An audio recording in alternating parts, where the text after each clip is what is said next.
The Phoenix rises! The Phoenix rises once again. I am the prawn boy. Yay, I fly! Oh, he's talking to his girlfriend. Kitty patootie. Mario, why are you touching Daisy? I even share your last name, but she was mine. Alright, okay, this is pretty easy. This isn't too bad. Okay, Zach, I want you to flip that. So, have you ever wanted to know what it feels like to run your scrotum along a nail board? No? Well, neither did I, but here we are anyway. Welcome to Nightreign, a game I tried avoiding to the best of my abilities, but my friend Zach insisted we played it, and together we all get tortured together, so... This game is, well, the long and short of it is, it's fun, it's good, but fuck me dead, I've never gotten this close to wanting to curb stop myself as a reasonable alternative to getting targeted by a Tricephalov skank attack. For pain.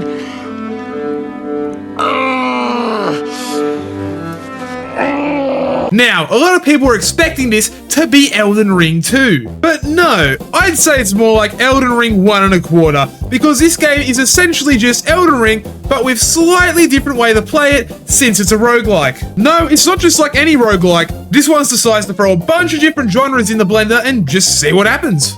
It's got soul-like mechanics, roguelike structure, and because why not, a battle royale element like a zone that closes in.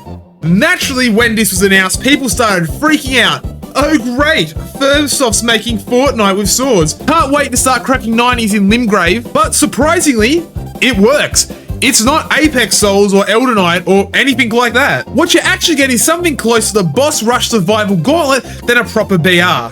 You drop into this huge map with absolutely nothing. Just like every Souls game, spiritual motto, here's a stick, now go fight that giant big golem demon thing that's looking straight at you. The map itself is littered with points of interest. Churches where you can grab more healing flasks, your lifeline. The encampments, full of enemies to farm your ruins. The game's XP equivalent, but let's be honest, if you've already been playing these types of games, you probably already knew this stuff. But look, leveling up in Nightreign is its own beast. You don't pick individual stats like in Elden Ring, instead every stat goes up slightly with each level. But how much depends on your character's scaling. Think of it like a gym membership. Everyone gets gains, but some people just bulk faster than others. For instance, the Nightwalder has A scaling in health, so they pack on HP like protein shakes. The Revenant though has D scaling in health, meaning they level up and they still feel like a wet tissue, and if you sneeze a little bit too hard, it's going all over your hands. But they do get more FP in return, so they're not just suffering for nothing. I mean, I guess. Speaking of characters, unlike Elden Ring, you don't get to sculpt your own little tarnished goblin of character creation. No, Nightreign takes a different approach. You pick from a preset roster of characters that look like an awesome bird to just some guy in a hood. There are 6 characters at the start of the game, and a couple more that you get to unlock after beating some later bosses.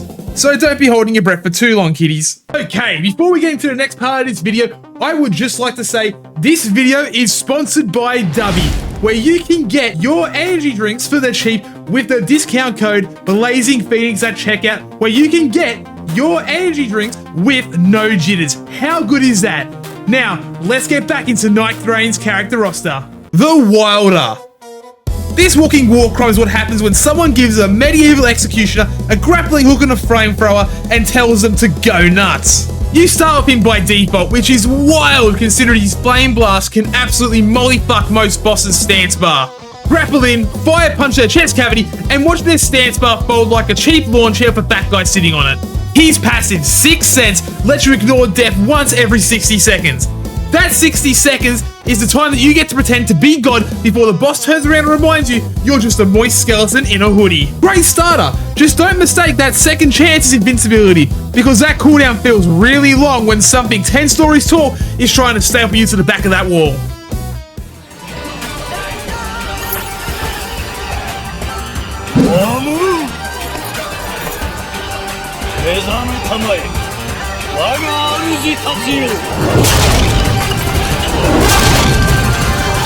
The Guardian.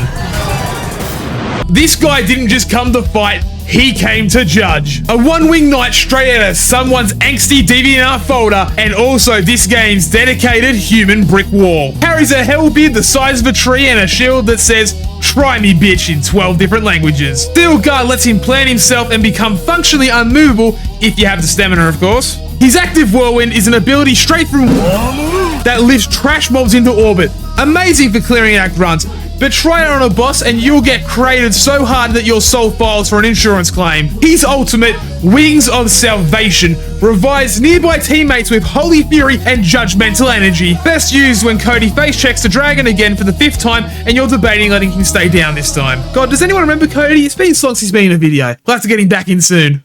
Next up, we've got Iron Eye, and let's be honest, this guy is basically Nightraign's easy mode. He's the ranged bow user, the one who gets to stand halfway across the arena and politely pepper the boss with arrows while the rest of us are getting curb stomped into the ground. Honestly, I'm really sad I didn't play this guy more, it would have made my asshole a lot less sore. The Executioner. Cody's favourite Chaos Gremlin. This guy is every katana-loving parry spammer's wet dream. If you've ever screamed, "I timed that" while face-fisted in the dirt, this is your redemption arc. His passive is Tenacity, which gives you bonus damage and stamina regain every time you shake off a status alignment like a champ. Problem is, not every boss gives a damn about your inflicting status. So sometimes it's busted, other times, oh cool, nothing happened. But let's be honest guys, you're not here for that. You're here for the Cursed Sword. The I'm Him ability, whip it out, and you enter the cursed stance with your dick flopping around all over the course. New moveset, slower walk, but god tier parries.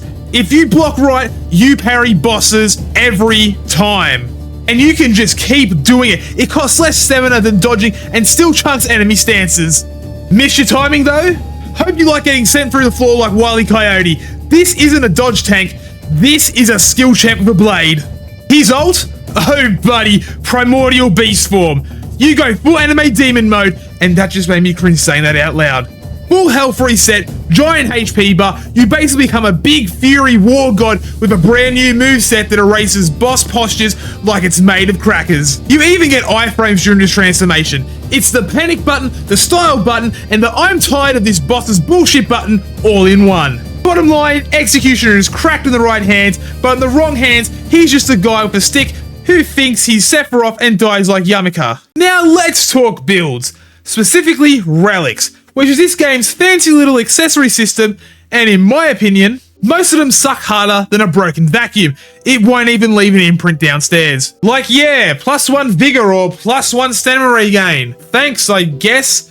Really gonna swing the tide of battle with that 0.2% bonus, huh? But there are some remembrance relics that you can actually unlock through quests that are actually cracked. Take Duchess, the gem from earlier that lets you auto-cast Restance on the last hit of her combo. That's basically a war crime in dagger form. Stuff like that, that's where the real spice is. The rest is barely even seasoning. Each character wants different things. Walder, he wants vigor and poise boost, and so he can keep swinging like a psycho. Revenant, well she wants FP sustain, so she can keep her whole haunted house operational. But the real meat of character building? Items. Here's where things get really spicy. Look, relics are cute, but items are the actual lifeblood of your builds and you're gonna find them during your runs. You don't get to pick them beforehand like relics, you get to scavenge these mid-fight like a loot goblin praying for RNGesus. Now every item in a raid isn't just some stat stick, it comes with a passive, and that passive is what really matters. Sometimes you actually have to be holding the item for the passive to kick in. Most of the time, you just toss it in your backpack and boom, instant bonus. These passives can range from damage negation at full HP, great until you get sneezed on and lose it, FP regen on attacks, HP regen on kills, HP on hit, actual lifeline in long fights, and a bunch of other weird ass buffs that you can build your entire runs around. Like, look at me! I run Guardian, so I like sending out any kind of boosts to my shield blocks, poise, and retaliation damage.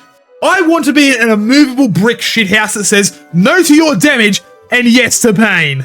Then there's Charms, special pendants hidden around the map behind shiny little silver scarabs, and these things slap. These things give permanent boosts like higher stamina regain, increased HP, and boosted guard power. Sometimes even weird niche perks like stat scaling gimmicks. They're rare, but when you find one, mwah, chef's kiss build changer. Well, what's the catch? Well, you find all this stuff in the run. So if RNG hates you today, well, guess what? Tough luck, no build for you. But that's the roguelike juice. It keeps everyone different. You're not guaranteed the dream setup every time, but when the stars align and you get the combo, oh baby. That boss's bar melts like ice cream stuck up the devil's bum after he's eaten Indian food. Now, in my experiences of playing this game, especially being the mighty blazing phoenix bird that tanks all the damage, I have noticed a few different things. One, I suck at the game. So if you're trying to get any sort of skills and tricks out of me, you're not going to find it here. Two, no matter what happens, I always get targeted. So it doesn't matter if I'm just trying to be little old me and try and do my own little thing, those big goddamn bosses are going to run straight for me. Now, I'm guessing you've all seen the Tricephalops, and that thing, oh my god, is at the bane of my existence. The first boss, yet it made me want to hate myself more than anything else has in life. Now, you play with 3 people, you play with your buddies, it's good fun. Why do all 3 of the dogs split off and target me? It's making my asshole sore, I can't go anywhere, and it makes me want to cry every single time as I sit there and watch Braden stand over there laughing as I have to try and dodge 3 attacks at once.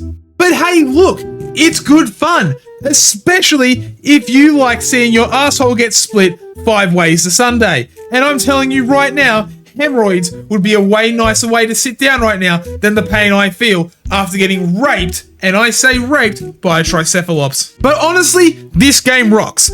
If you can kind of look away from all the sexual assault you're going to cop by any sort of boss you fight. You can even play this game solo if you would like. Now, would I recommend this? Absolutely not, unless you're some sort of masochist with excellent reflexes and a deep-seated hatred for your own sanity. But hey, I wanted to keep this review relatively short and sweet. You pretty much know everything this game has to offer now. So, if you're cool with the fact that there is no crossplay, the communication is held together with chewing gum, and you have 2 other monkeys to swing through this mess with you, you're gonna have a good time.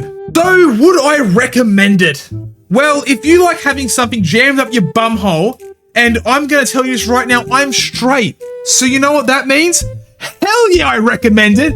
And especially if you have friends to play with, you can all experience it together. But if you're flying solo, go get Elden Ring. It's got depth, it's got progression, and it was built with lonely bastards like us in mind. This one expects you to squat up. And if you enjoyed this video, hit that like, smash that subscribe button, and maybe go scream into the void for me. These new styles of videos take time, but they are stupid fun. So if you guys keep showing the love like you always do, you bet your asses we're gonna keep cranking them out. Thanks for watching this absolute spastic of a video. If you want to keep watching us get our cheeks clapped into another dimension by more broken ass bosses, make sure you stick around. Until then, stay hydrated, dodge roll with purpose, and please try not to get absolutely raw dogged by the Tricephalos on your first run. Now I've got to go oil up my butthole with some cream because that Tricephalops, it was not going easy on me. Okay, it's time to get up now. Okay, this is gonna suck.